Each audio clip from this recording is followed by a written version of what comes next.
Bam! I hit the button and the intro started. It's all fancy now. I have a thing. I can just hit it and it works. I'm like, I'm proud of myself. You know, Good. It's good. It's good That's to a feel skill. proud of yourself. Yeah. We'll get. You know what? I'll do the intro right now. Welcome back to the Whatnauts Captain's Log, episode 241.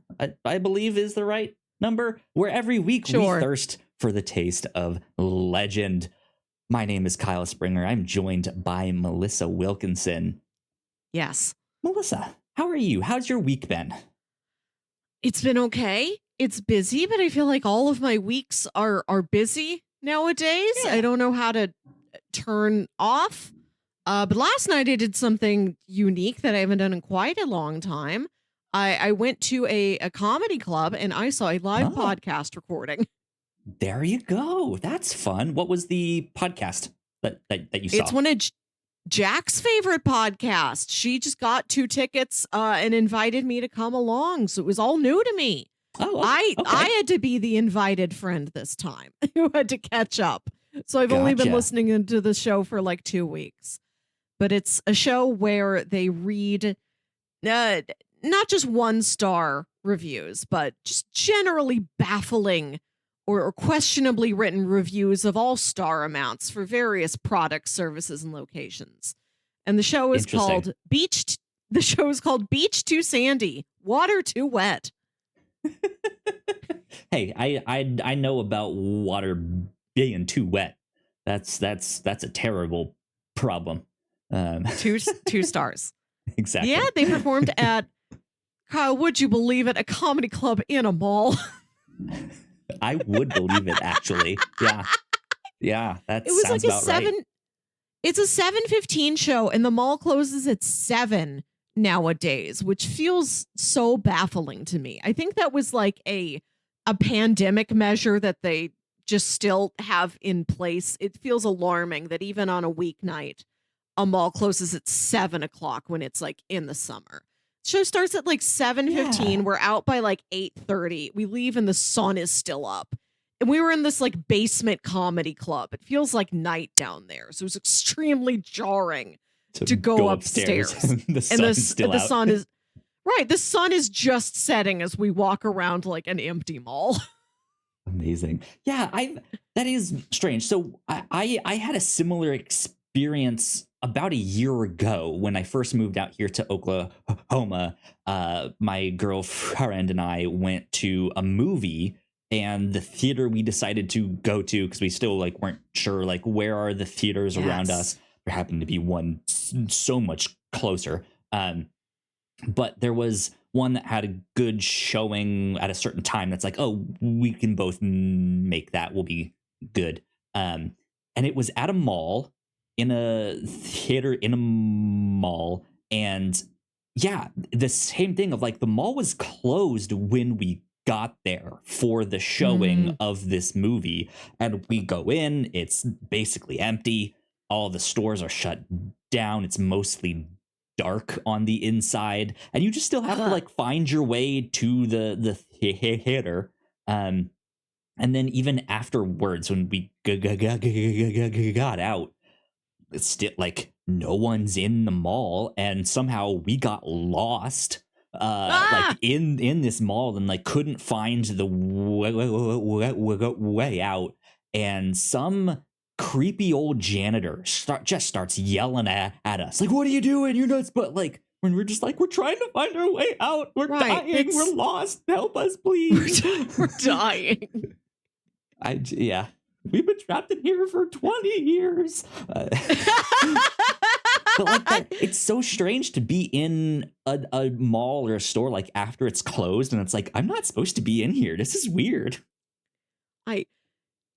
I went to a very fancy local theater to see the national tour of Wicked some weeks ago. I told you about the experience seeing Wicked. I don't remember if I told you that after the show, we had seen briefly during like intermission when we ran out to get a snack, that there is this hallway that they have where we were on like the top level of the theater that has these big posters in it with every act of any kind that performed at that theater every year, or not every year, but at least back through like the 80s. I gotcha. So after the show, when there's like huge crowds of people going down the stairs, we're like, let's take a second and let's go look at those posters. So my friend and I are just walking around looking at like what was here like the years we were born, and looking at old musicals that like were big for a little while but like never had any staying power, Right. or like the musical acts that aren't together anymore or anything like that. We got lost in it. And then suddenly this like old lady usher shows up to say like, the theater's closing, you need to leave. And I'm like, oh, sorry, I've just never been up here. I didn't know this was here. This is cool to learn about. And she's like, you go down the stairs. Like would not meet me on my terms of, I truly lost track of time learning about the history of the theater where you work and where I presumably you love. They're like, oh, we know you. You're that Melissa girl. You love malls. You probably snuck in here hiding behind some just so you could stay after hours in a mall and recharge. This was in like a big fancy theater. The theater is called The Fabulous Fox. And this is one of the reviews that they read at Beach Too Sandy, Water Too Wet. And of course, if you grew up in St. Louis, we all know the Fox. There's all these like radio commercials for like what's going to be at the Fox this season. And cool. I never really thought about how, if you have no context for it, like it's like two siblings who read each other reviews. And one of them's like, okay, I've got a review. Doesn't preface it by saying the type of business that it is. Just says, I've got a review for The Fabulous Fox. And to hear the other one say, absolutely dumbfounded, what the fuck is that? That was a highlight of the show for me. That was good. Yeah. It is a theater. My niece just got to go to this theater for the first time. Her parents took her to see Bluey's Big Play, which is where people have like giant puppets of the characters of the beloved all ages animated series Bluey. Sure, it's a show for the whole family. And they did this Sunday morning. And then later that night, we were over at her parents' house having dinner together for Father's Day. And she liked the show and she wanted to put on a puppet show for all of us. Aww. So she takes toilet paper tubes that like fit on her like little child fingers. And she drew on those. And then she's like puppeting those things around, which is very resourceful. Creative. And she like stacked up some couch cushions and she's behind it like it's a stage. And she wanted to make each of us a ticket to the show she was going to put on. And she cuts out. Legit. That's like, she's on entrepreneur and everything. Like, it's $5 if you guys want lemonade. That's an extra 10. No, we asked her how much they are, and she said they were free, but we did each need a ticket. So we watch her like one by one cut out like a little rectangle of paper and like write our name on the back. And she's still learning how to spell our names, but she is good with letters. She's very good at letters for 6. I tell everybody. And on the front of the ticket, she just writes Fox with an exclamation mark. Great. I love it. And so she would make one of these, go up to her dad, like, Dad, how do you spell Grandpa's name? And he has to tell her, and like she writes it down, hands the ticket to Grandpa, goes back, cuts out another ticket. So we had to watch her do this over and over again. And it never stopped being funny. Every single ticket said Fox. That's awesome, though. That's so cool. But then before the show started, she insisted she has to tear everybody's ticket. She wouldn't let you keep it intact. So I have this cute little keepsake she made where she like wrote my name on it. And then she's like, she wants that authentic experience. Right? It's one of the finest acts of make-believe that I have been privileged to take part in. True show business right there. Yeah. True show business. Speaking of just like things that close at a weird time, do you feel like more and more stores are doing that? I I don't know why I always end up finding stores that I feel like close at weird times, or they close at like the end of like the business day. But it's like, Yeah. but you're totally a store that people can't get to because they're at their jobs.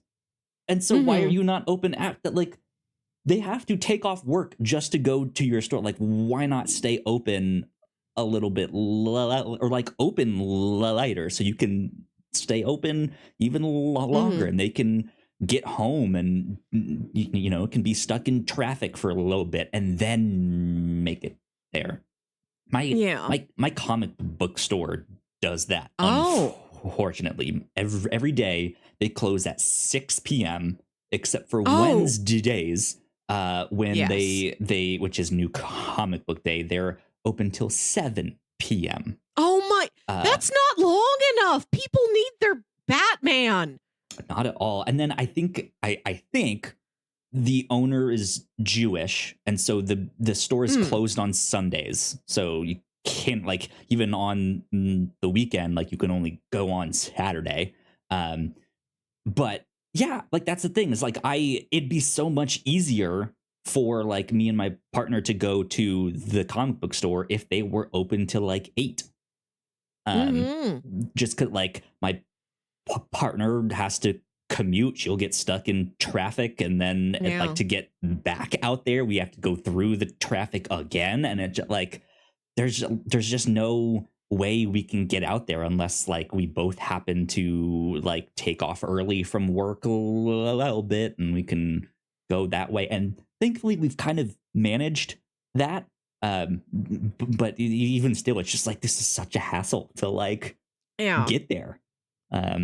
And also, we don't like to go on Saturdays. We don't actually like the guy that owns the shop. We like the other employee that works there. The other employee is fantastic, amazing. We'll talk forever about some of the most amazing things, has stories for days.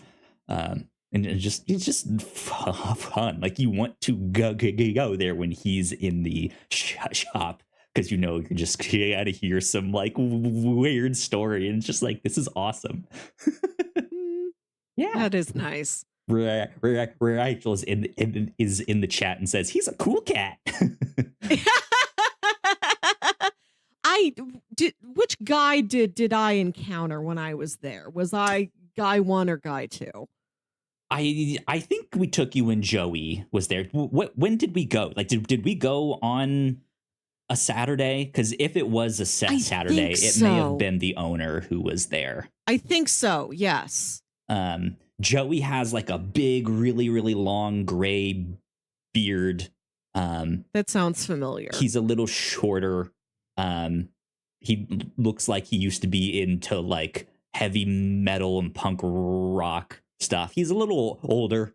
You're into that. If you're into that stuff, I think you're in it till you die. I don't think you stop being into that. Right? That's a lifelong commitment you make to metal. Dude, you sold You're not out. like, it's not like, well, I'm 65. Time for me to only be into Jim Croce. God. Yeah. So I feel like I always end up finding stores like that, though. That's just like, stay open later, please. I swear I just saw a store that stayed open unnaturally late. Not unnaturally late. I guess that would mean like a midnight or something preposterous like that. Was it the Micro Center? Micro Center's open till 10. I swear I just went to something. It's like, we're open till like 10.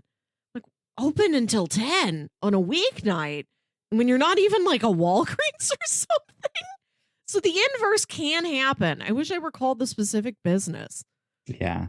Or, I mean, I know like McDonald's had that whole thing about their like shake machines, and there was that one company that could fix them, and then they like just started like stopping using their shake machines because they didn't want to use that one company, or who knows, something like that. But that was also a thing that I encountered too, is that they would just turn off their like shake machines like at a certain time, and it's like, but the store's still open. Like, what? I don't understand. This It's is our like night menu. Right. Yeah. It's 8 p.m. Why can't I get a chocolate shake? It's like, no, you're going to have to come back tomorrow. Like, but it's not. What? Why? More business for Dairy Queen then. Fine. Right. Yeah, exactly. They close at 6. Right. She's like, God dang it, Dairy Queen. Where do I get my night ice cream? And with the forbidden after dark flavors. Absolutely.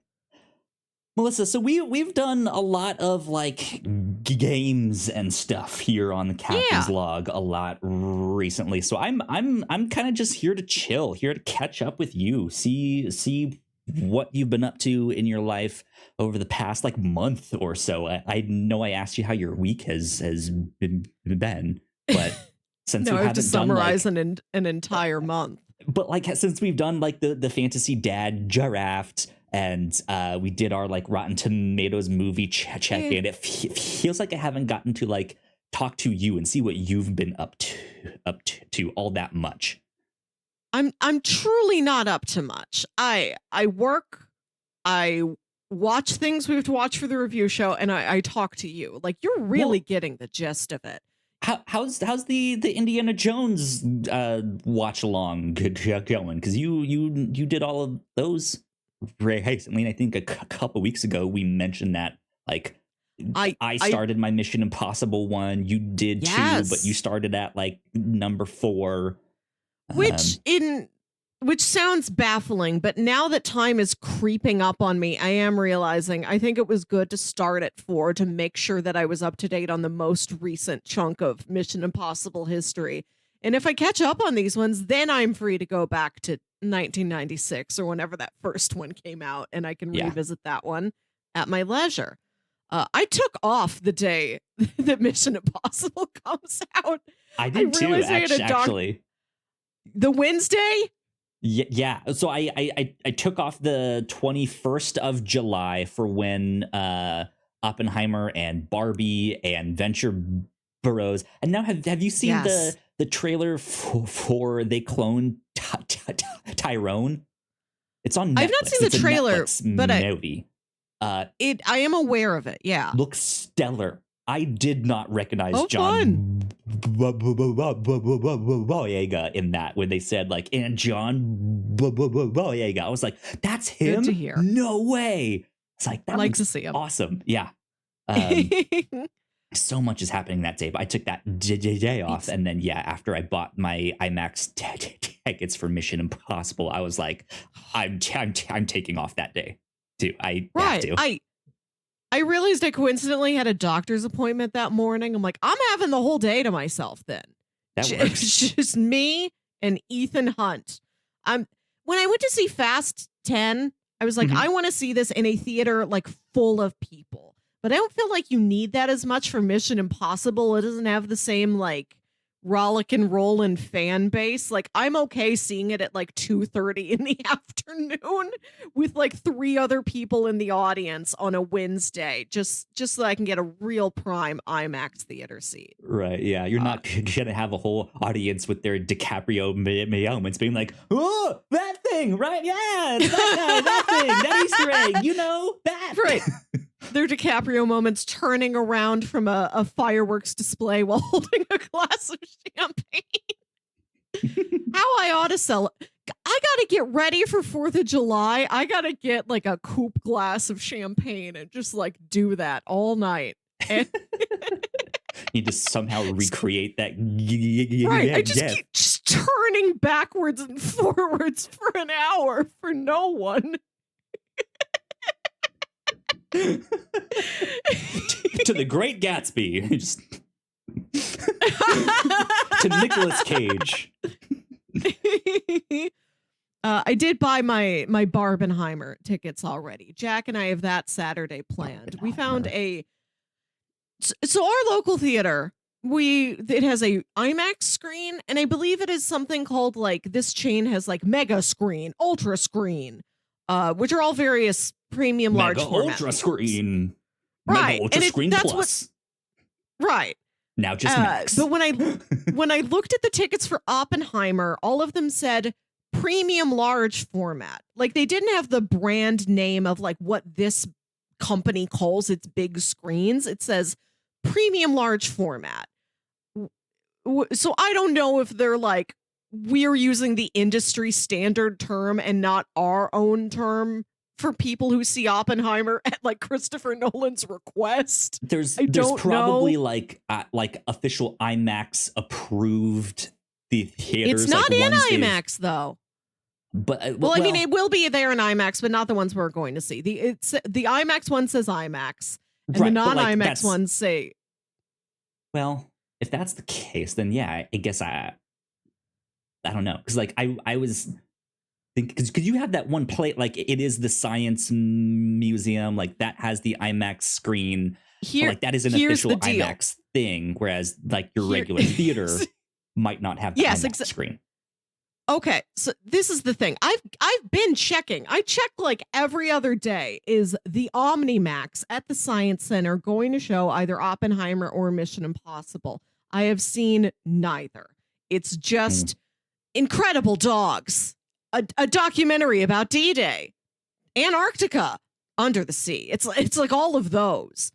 So, but there is a local cinema that among its 20 screens counts like a digital IMAX screen, whereas the one at the Science Center is like the real deal. Right. And it's a dome branded. Yeah. I mean, they're both official branded IMAX, but this one's like, this is like laser, huge reels of celluloid IMAX. Awesome. But they're just doing science stuff. So the other option was to go to like the digital one that's not like the best IMAX, but it's still an IMAX. But we're not doing that one. We're going to other premium large format theater, and we're seeing it in 70 millimeter. It is specifically labeled 70 millimeter, and no movie I've been to before has been labeled as such. So I don't know if I've ever seen a 70 millimeter film. So I'm very excited for it. Cool. But yeah, I'm happy we can have our movie tickets we bought several weeks ahead of time corner. Good stuff. We're going to discuss specific formats and specific schedules. So yeah, so have you now completed all of your Indiana Jones watch? I did. Yeah. I watched all 4 of them. I mean, I haven't watched like the Young Indiana Jones TV series, but I've watched the 4 feature films. Yeah. Okay. And correct me if I'm wrong. I know you've mentioned this here on the show before. Was that your first time watching them? You say that like it's a sexual secret. You leaned forward. Like, is this your first time meeting Dr. Jones? Is your first time? Truth or dare? How old were you when you never first had have your I Lost ever Ark rated?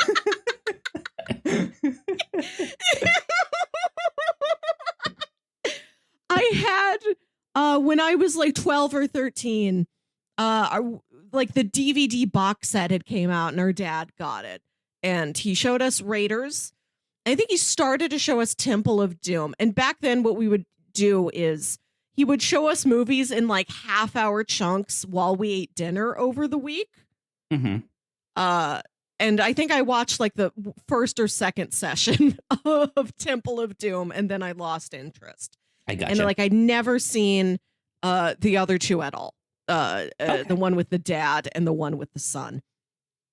Gotcha. And so it was my first time watching those and like very consciously watching the other ones as an adult and not as a distracted 13-year-old who's trying to eat like a riblet sandwich. Yeah. Eating your McRib.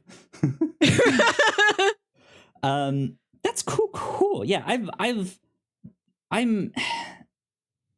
don't know. Like I want to see the new Indiana Jones, but I'm not like, I haven't bought tickets. I'm not rushing to the theater to see it. I'm not like super excited. Like I need to be there opening night. But that is one that I have on my list that I do want to go check out and see. Yeah. Because yeah, that's a franchise that I enjoy, except for the Crystal Skull. That one I wish I could blot out from my memory. So I have lived the past like 15, however long since that movie came out, with people like destroying that movie. And I knew like, all right, they don't like Mutt. They don't like Mutt, and they don't like when Indy escapes a bomb by going inside a fridge. Like, I knew those, and I realized like for as much as people hate on this movie, they hate on it in such a vague way. I've heard no specific criticisms. I just hear things like that, like, oh, wish I never saw that. We'll discuss no further. I was going in from like the plot to like trying to set up Shia LaBeouf as the like he'll take over, but even like its own movie being like, right, yeah, no, not happening.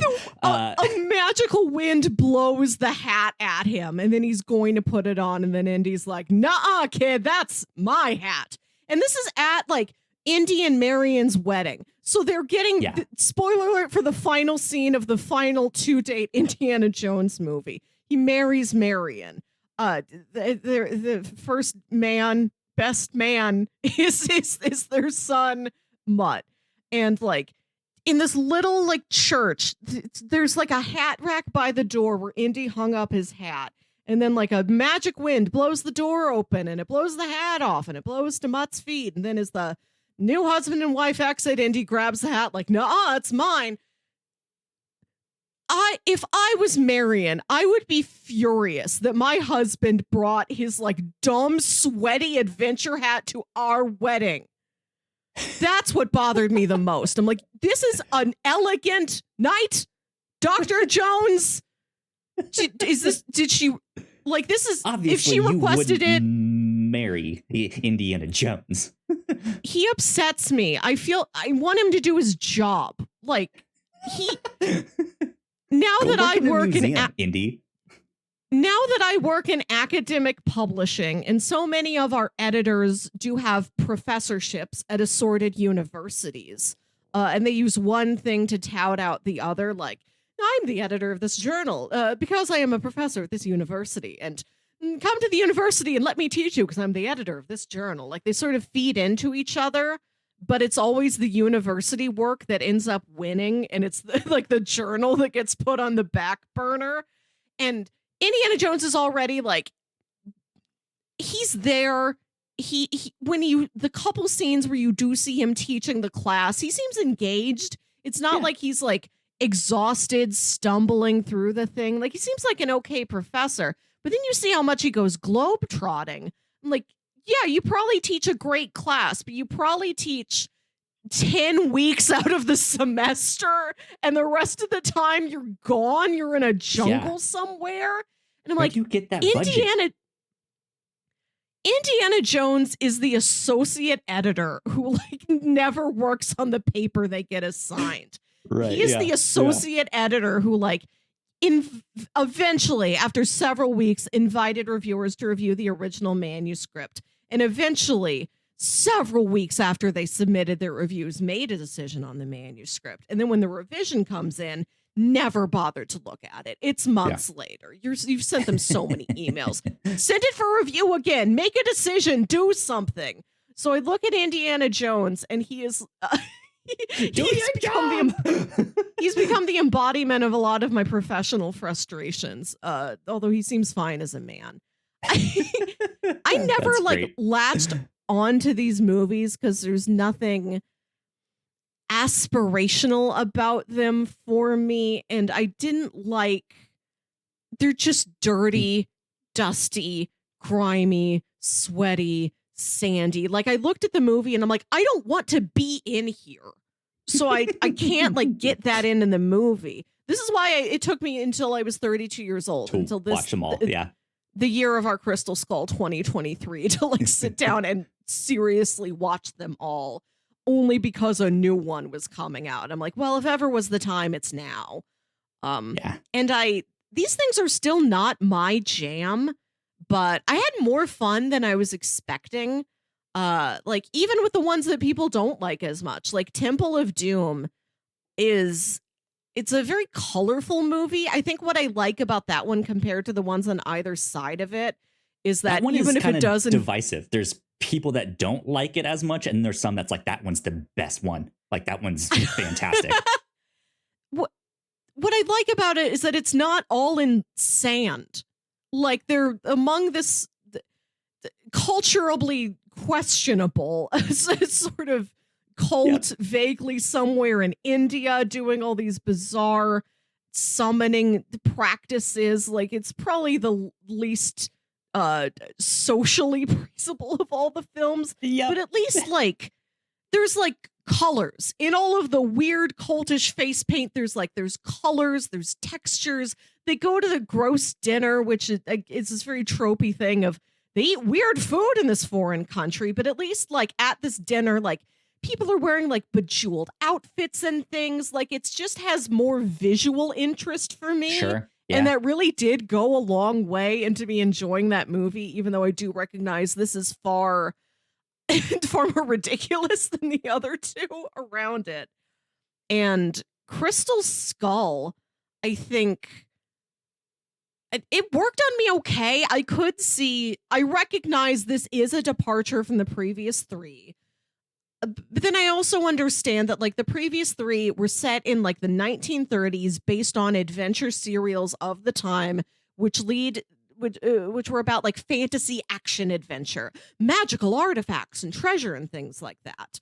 And then by the time they make Crystal Skull, of course, naturally it would have evolved into the 50s, and they look at what was entertainment of the 50s. It was Cold War scares, and it was aliens, and it was sci-fi stuff. So that's what this movie thematically like should be. Like, the premise of it makes sense in that regard. Even though I do recognize, if you watch all four of them in a row like this is kind of jarring. It's the outlier, and it also, and it there are more things in it that I kind of roll my eyes at, but I do wonder if I think that makes it this weird situation because it is the most contemporary of all the films. So on one end, it works because it looks. The look of the thing and the pacing of the thing is more familiar to the movies that people of our generation are used to growing up with. If you didn't have like the original trilogy, like around you all the time when you were little, like you just watch a more modern movie and it just, regardless of the quality, it might work on you better than an old movie just because it's closer to your like generational sensibilities of how things are shot, how things are lit, how the structure of the story goes, the pacing, et cetera, et cetera. So it's got some of that.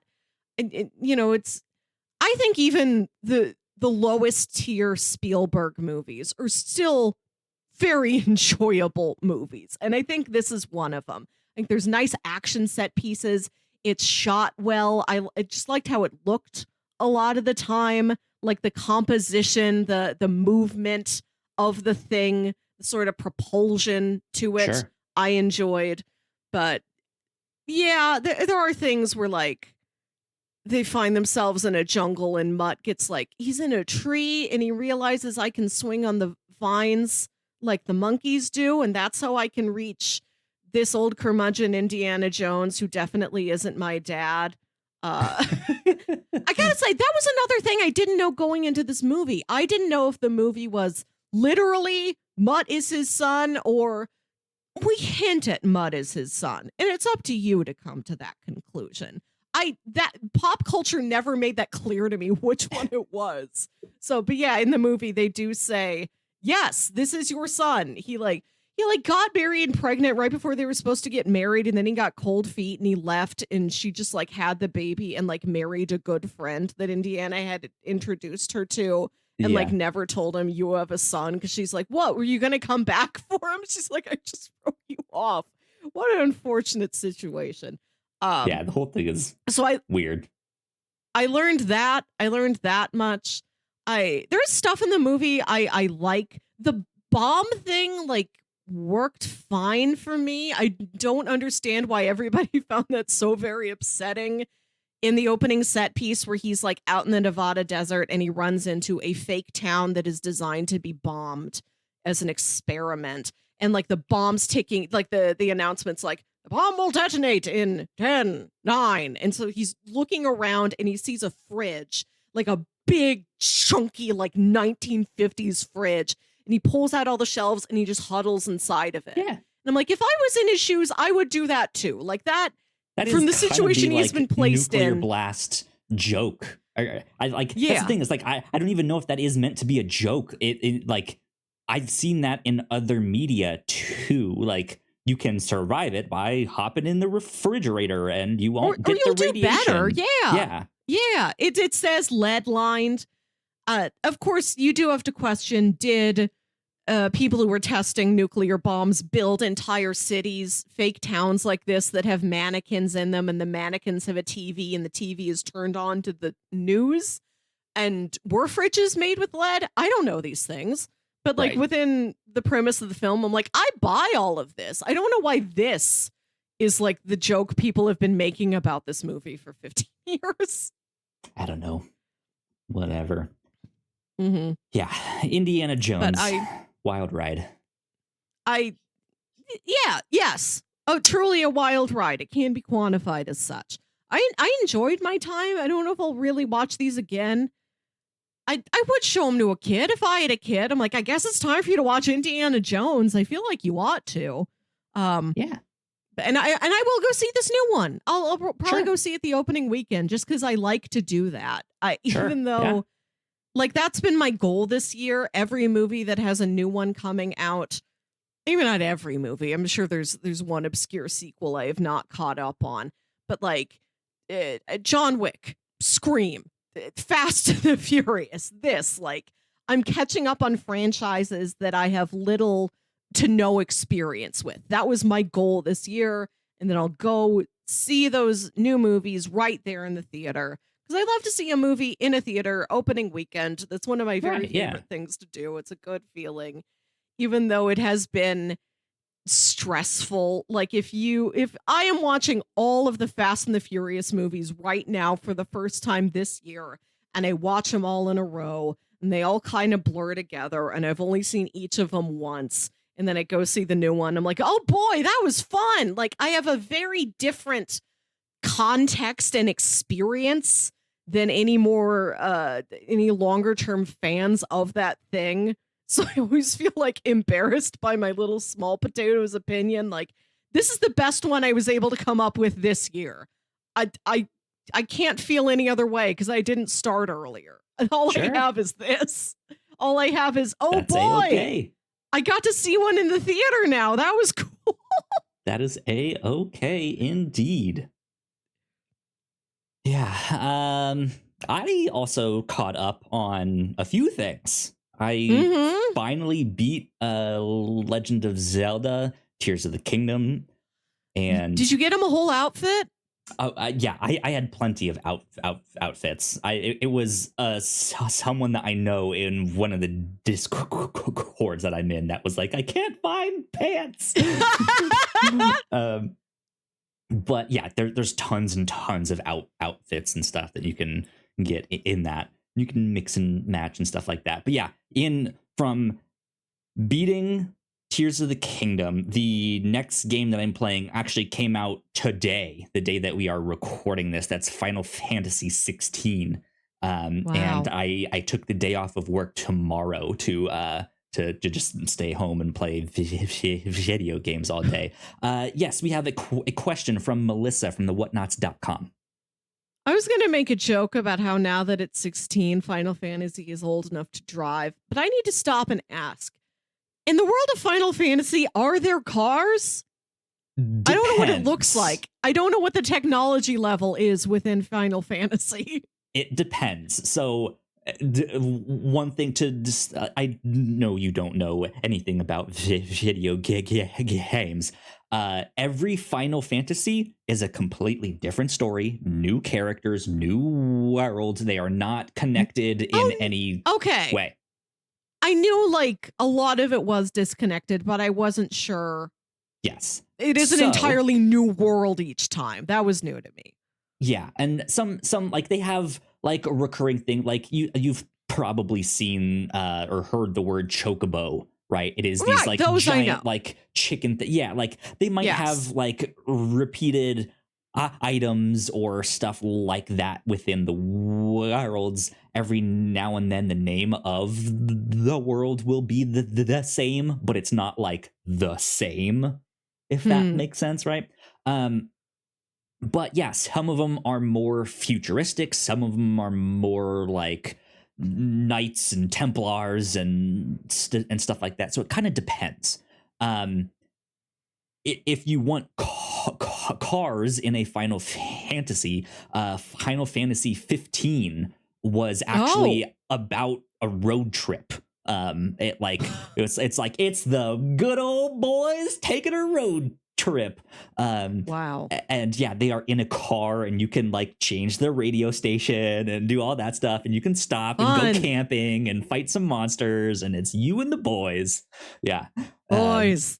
Yeah, and they have a car wash and a gas station. You can stop at diners and stuff around the world and stuff that they have there. But usually not.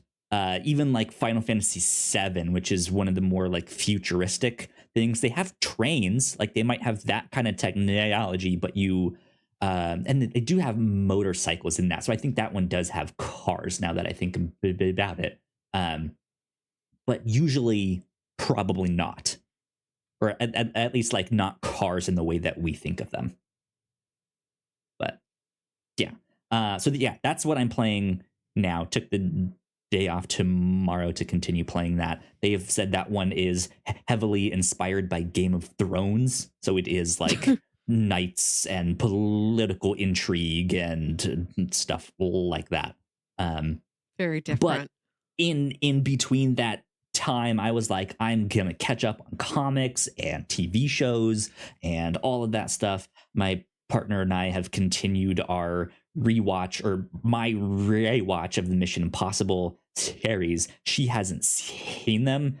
So this is her first time watching them, and it's really funny to see her reaction of these, of like me like knowing kind of like what they are going in and how different each one of them is from each other, and to see her just burst out laughing at some of the things in the second one and just how stupid and silly it is. Like, what is happening here? And then to get to number 3 and just be like, oh, this is good.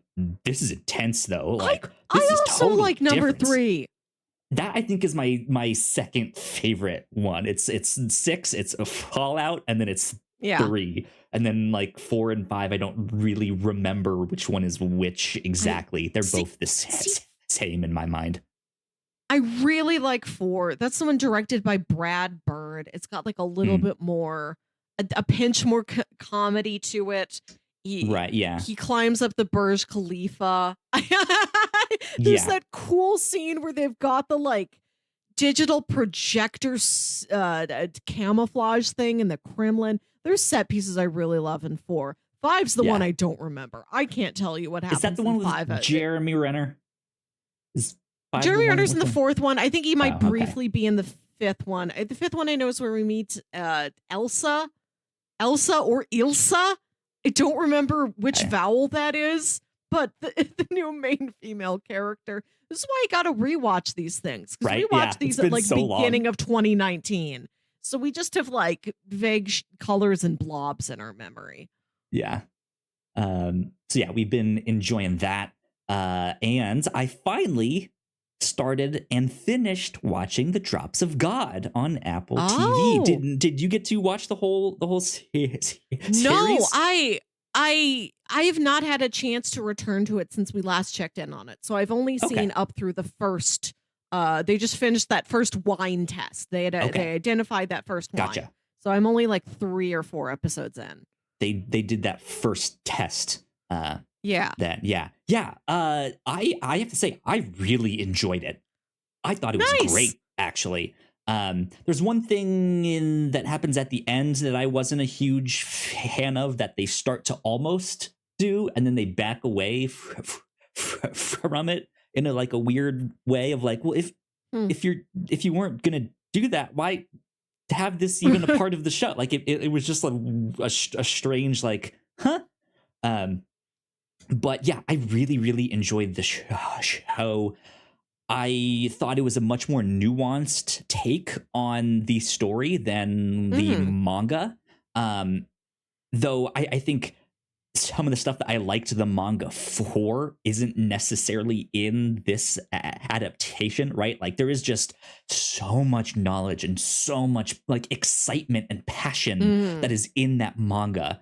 Um, and then some really really interesting like side stories and characters, and it almost kind of ends up being like that show we watched, Midnight Diner, where like a Ah, new yeah. character comes in and they have some story that relates to the food they're eating, right? That's kind of what the comic does, but with wine. Like there is some story behind the wine that they are having at that meal, or they didn't know it, but the wine that they picked for this guy like brought him to tears because it made him think of his late wife or something like that. Mhm. And there's just not much of that in the TV show. Um, but what they end up doing, what they end up making it about, is it's a story about a woman, eh, not necessarily trying to reconnect with her dad, but reconnecting with her Mm. late father, and what that says about her and her identity, as well as her relationship to her mom and the people like it is. It's not a coming of age story because she's Yeah. already of a age, but it's her like dealing with past trauma and stuff like that. And I thought it was a really, really good story. Mhm. Um, and then since we only read like the first 4 volumes of that manga, I don't know where the manga ends up going. Yeah. There are certainly some revelations that happen in this show that I'm like, interesting. I wonder if they did this in the Huh. manga. Um, Yeah, but we it was don't just late know game because in because the there was a lot. There was a lot of that manga. I yeah, the remember. show only has like 3 trials, right? Correct. Yeah. And the manga, I think there were going to be like 12. So yeah, that is. I kind of want to spoil this one thing for you, but I don't, because I think Okay. you should still finish it. I Um, I do want to finish it soon. I have realized that yes. over the next like 5 weeks, I have a lot of watching I have to do outside of our regular review show business. It's like, well, I want to It's a finish lot of rewatching the Mission movies. Impossible movies, and I Yeah. want to. There's a new season of Good Omens, so I want to rewatch the Yeah. last season of Good Omens, and before the Venture Brothers movie, I want to rewatch. I think season 6 and 7, like the New York era of the show, and I just, Sure. I, that's a lot. There's a lot happening right now, so I won't spoil it. But yeah, the manga, it gets its name, the drops of God, because the test that the Mm. wine collector, the that had passed away, his test revolved around these drops of God. There were 12 of them, kind of like the 12 apostles, and each wine was one of these drops. The show doesn't do that. It focuses on Mm. these 3 tests that they have to do. And yeah, it just kind of almost completely ignores that of like how the comics went about that. But I still thought it was great. It was good. Not good to know. Yeah, I do want to finish that one. Sleeper hit Mhm. indeed. And then I also got to watch all of American Born Chinese, which is on Ah. Disney Plus. It's based off of a graphic novel of the same name, written by Gene Yuen Lang, I believe is how you say his name. And yeah, I have heard good things about the book. I've heard good things about some of his other comics. I haven't really read any of his work, but I was excited to check out this because I think the first trailer that they ever made, they kind of really made it seem like Everything Everywhere All at Once Part 2, which is Yeah. not necessarily the case, but there's a number of the same actors in Mm. this show. Um, but I also really enjoyed this. I thought it was awesome. It Nice. is I have to say it is one of the better things on Disney Plus in my opinion. Um, it is it's not like as mature as this new Secret Invasion show or as Andor Mm, is, right? Like all mm. that stuff. But it's not so childish that the parents might roll their eyes at it and just be like, "Oh, it's I'll put this on for my kid while I go do Mhm. something else." Like it's actually genuinely a good show. Um, I there's a show that I want to compare it to, but I also don't because I don't want to put down that other show by lifting or like lift this one up by putting that one Yeah. down, But Mhm. there's shows that I've seen fairly recently that I think this was like this is the example. Like this is what they that one show was trying to do, and this is the one that nailed it. That was just like Mm. this is fantastic. Whereas there's some that's just like I don't think they stuck the landing here on this show. Um, but yeah, highly recommend that one.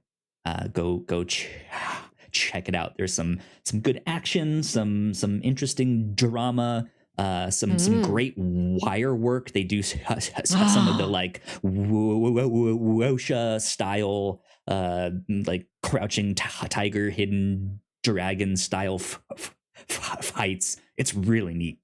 It's good stuff. So I recommend that. Nice. Good All sorts of recommendations stuff. Yeah. of new things. You're a lot better than I am at watching new things.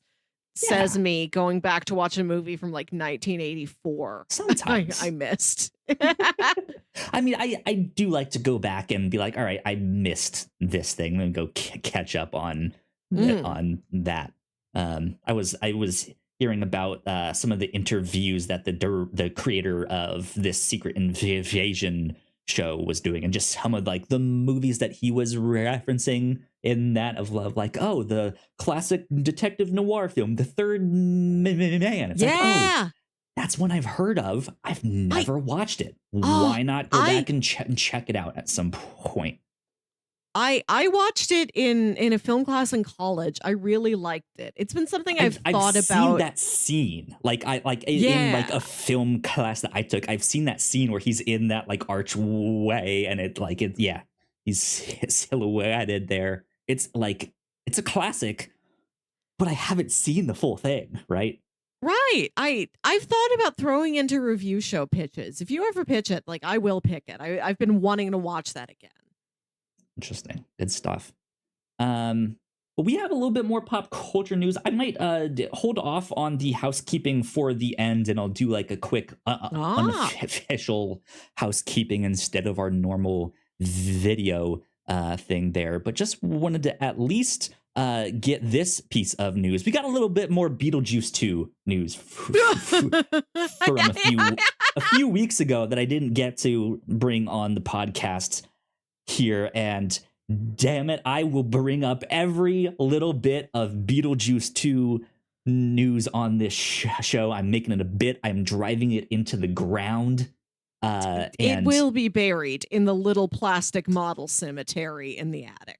yes, absolutely. Every tiny little bit of just juicy morsel. It might be some dried up crumb that means absolutely nothing, but it will be on this show. Guarantee you that. So yeah, this is from a couple of weeks ago. Oh man, from like almost 2 months ago now. It feels like this was from March 6th, 2023. This is March. coming from Empire. So this might be one of those things of like, oh, I thought it happened at a certain time. No, I'm just saying when this was actually posted here. But Michael Caton was talking about the handmade feel of Beetlejuice 2, which I think is really important. Because that movie had a lot of like great like costuming and puppetry and set Mm-hmm. design, stuff like that. And I think in a bunch of these remakes and stuff like that, you know, they could always go this CGI route and do it that way. And I think Michael Keaton was like, actually, this feels right. Like it's handmade. It's not CGI stuff. So let's see. Keaton is clearly enthusiastic to be once again back with old friend director Tim Burton and finding more chaos for his bio-exorcist lunatic to cause. Quote, Beetlejuice is the most fucking fun you can have working. It's so fun. It's so great. And you know what it is? We're doing it exactly like we did the first movie he has. There's a woman in the great waiting room for the afterlife, literally with a fishing line. I want I want people to know this because I love it. Tugging on the tail of a cat to make it move. So yeah, like off screen they have someone with the fishing line to like do that. Yeah, so good that they are. I do like handmade that stuff. Yeah. That's all the news. So not much news, but like I said, every little bit of thing I see. Nice to know. I enjoy a practical effect. I don't mean to put down a digital effect. Everything has its place and its use and its skill behind it. But the practical stuff is fun. It's more fun to watch a behind the scenes video of this is how we built this thing. These are the materials. Then, all right, first, click. We put in this layer and click. We added this lighting effect. Click, click, click. Indeed. The other kind of movie news that we got here, of course, amidst the writer's strike that is still happening right now, a bunch of things are being delayed and postponed, all of that stuff. A couple weeks ago, I think it was Captain America Brave New World got a new also renamed. Yes, that was one of the big things. They changed it to Brave New World. That was delayed from May 3rd to August of 2024. We have Thunderbolts, which will move from December of 2024, or will move to December 2024. Blade will now be February 14th, 2025. And Fantastic Four to May 2nd, 2025. And then they say both Avengers films are also delayed. Kang Dynasty is moving back a year from May 2nd, 2025 to May 1st, 2026. And Secret Wars moving from that May 1st spot to May 7th, 2027. Also, the Avatar films all got delayed and pushed back. There were some Star Wars things that got pushed back as well. It's so funny about those Avatar movies because right now it's projected to be 5 films. The first one came. Well, that's what everybody said about 2, and then 2 was very real. I saw it in 3 I still haven't seen it. Therefore, it's not real. Out of sight, out of mind. I'm going to tell you that you are going to have a lesser experience watching Avatar 2: The Way of Water at home than you would if you saw it in a theater. I agree. Hopefully, I think we all know that, and nobody really holds it against the movie if they are catching up with it now on streaming. But I did like that movie. It's long, but the length means there's a lot of different vibes in it. There's cool action set pieces in it, but there's also these really wonderful parts where they're just exploring a new part of Pandora, and it's the only movie I've ever seen that I would describe as tranquil. It certainly isn't tranquil for the entire runtime, but there's probably a good 30 or 40 non-consecutive minutes, some of which in one consecutive chunk in the middle, in that movie that are just like going to a spa or something. It's a really unique experience. Interesting stuff. But it's funny that the first Avatar came out in 2009, and the fifth one is currently projected to be released in 2031, which no franchise that is still the original franchise itself happening as planned by the creator, and not like something that gets right, like even Star Wars like abandoned and away stoled from and rebooted. Lucas, yeah. Like, this is one director actively, almost exclusively, singly. Like, he's not been doing anything else except for maybe some documentary work. I don't know. Like, he's just doing Avatar for like 25 straight years. And as far as I know, I'm sure he wished these would happen faster, but he wouldn't have it any other way. That's what I've heard about James Cameron, that he's like, it's not like, if I don't make Avatar, I make another movie. He's like, I'm in it. I'm in Avatar. What I do appreciate, even though I haven't seen that second one yet, what I appreciate that has been consistent, at least with these first two films, is that he has developed some kind of new technology to do the film. And I appreciate that. And I hope that continues, that he is developing and pushing that medium in the way we can film movies going forward, or right? Like, I appreciate that. Absolutely. And like, here we're talking about two ends of the spectrum, but they're both equally valid and effective. Like, you tug on something with a fishing line to make it move, or you make it so people can do motion capture underwater. Right? Yeah. Practical or digital. Everybody join hands to form an incredible movie-going experience. Yeah. Yeah, there's a few more things that we had on our list to talk about, including the Kraven the Hunter trailer, which I actually did not end up watching yet. We were supposed to watch it for this, so we could talk about it. I watched it. I was excited that a trailer happened, because that's one of those movies that has felt intangible for a long time. It really has. It's nice to know. Good. Trailer. Proof of concept right here. I watched the trailer and didn't find that I had any strong reaction to it. Of course, I don't know Kraven the Hunter. Yeah. So I don't know what I'm looking for. I don't know what it's supposed to be. Weird version of him in Spectacular Spider-Man. Yeah, I know he hunts. Yeah, so we'll see. He's also one of the main villains in Spider-Man 2, the new video game from Insomniac. He'll be in that. So Kraven is like making a big splash right now.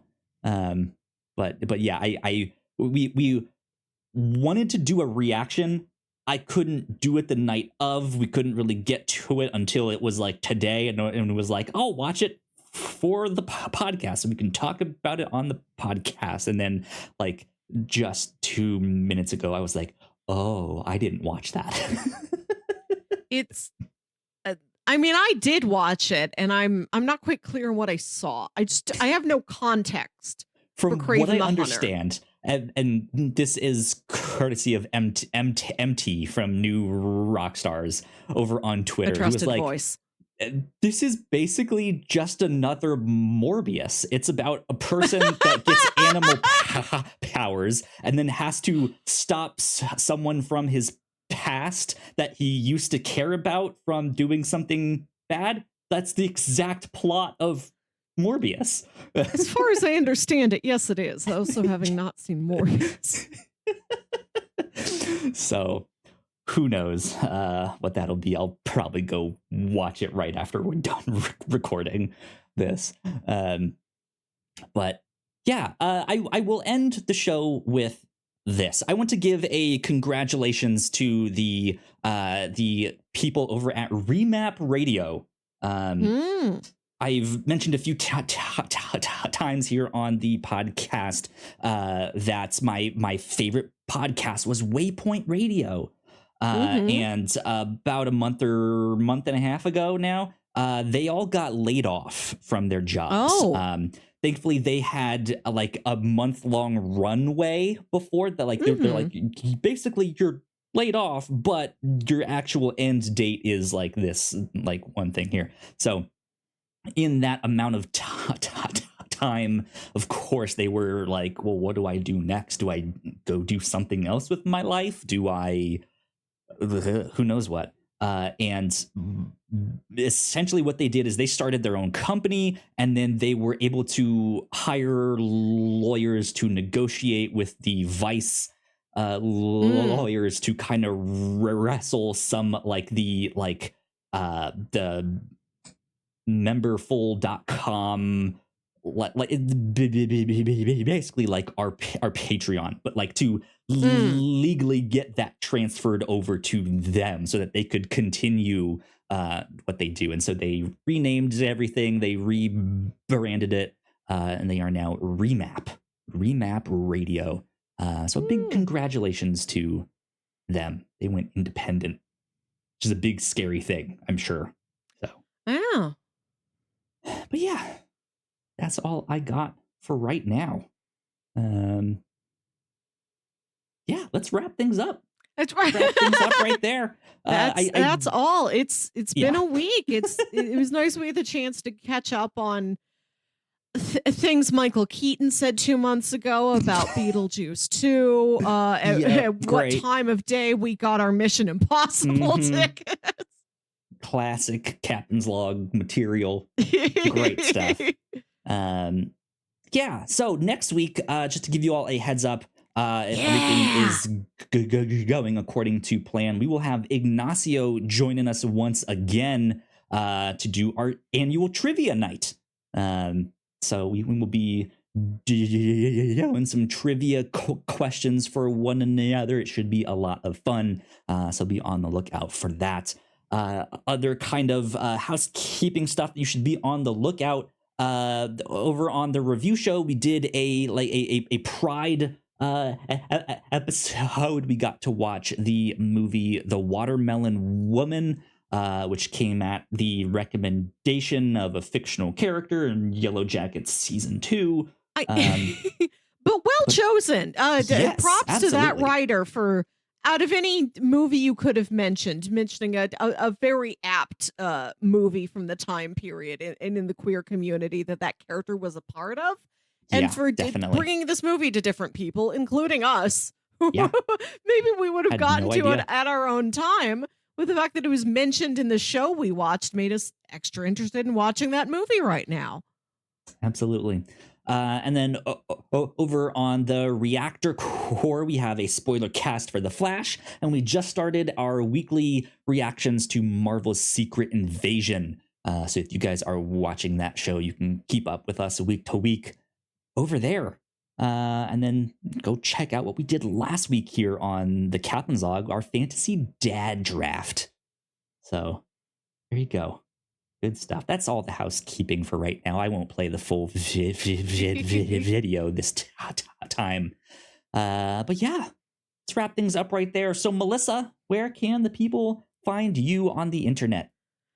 You can find me on Twitter and Instagram at WilkyWit, that's WILKYWIT, and listen to my other podcast, Saturday Morning Obscurities. You guys can find me at Yo Kyle Springer. And if you would like to stay up to date with all of the stuff that we do here at the Whatnauts, we are at the Whatnauts on Twitter. So please go like, share, and subscribe. That would help us out a ton. You guys know the deal with all of that good stuff. If you're watching this on YouTube, go check out one of our other videos right over there. That would help us out a ton as well.